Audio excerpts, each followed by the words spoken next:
Mulatto is recovering and very thankful for the support she's received. The singer-actress was hospitalized on Tuesday, reportedly for a drug overdose. A statement from a Lovato representative said that Demi is awake and with her family. Demi has had problems with drugs in the past. It's believed that Narcan was used to revive the singer during this overdose. Speaking of which, that drug, Narcan, has been called a lifesaver. In the Upstate, DHEC data shows 167 people died from an opioid-related overdose just in 2016. That same year, Narcan was administered more than 2,000 times. 7 News reporter Stephanie Bornman has more on the state's uphill battle against this drug epidemic. Stephanie. Gordon, just last month, Governor Henry McMaster signed 9 bills, yes 9, aimed at fighting the opioid crisis. But just how effective are those new laws, and can South Carolina lawmakers do more?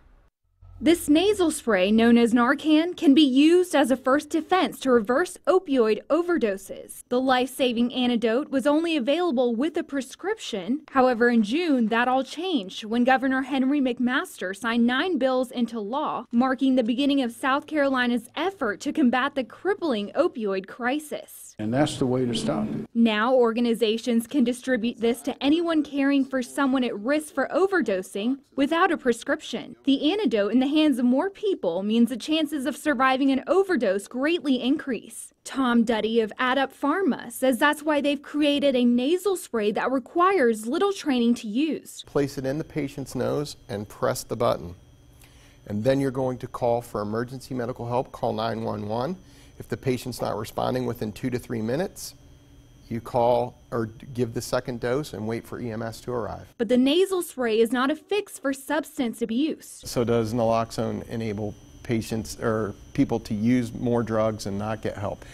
And the answer to that is no. If the person's dependent, we need to get them into treatment. In 2016, Narcan was used 721 times in Greenville. Only one other county had more administrations. Duddy says the opioid crisis has taken many years to become an epidemic, and it'll be many more years before the 9 bills McMaster signed can reverse the effects. But he does believe South Carolina lawmakers can learn from other states that have implemented co-prescribing legislation as part of the fight against opioid abuse. These are just patients that need this medication, and what it does is it takes the risk out of that by making sure that the anti-reversal agent is available.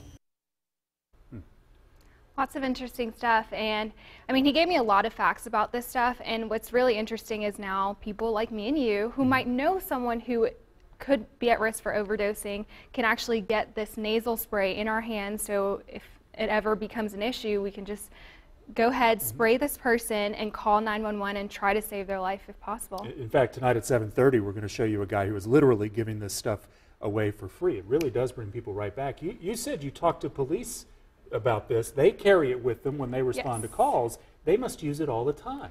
So actually, yes, they do. We've done many stories in the past about it. And what's interesting is even today, a Greenville police officer stopped someone who was using these drugs, and the person didn't need emergency help or didn't go see a doctor or anything. But yeah, I mean, it's something that the cop had in case it needed to be used. It's a very real part of their job. Stephanie, Absolutely. thank you. Thank you.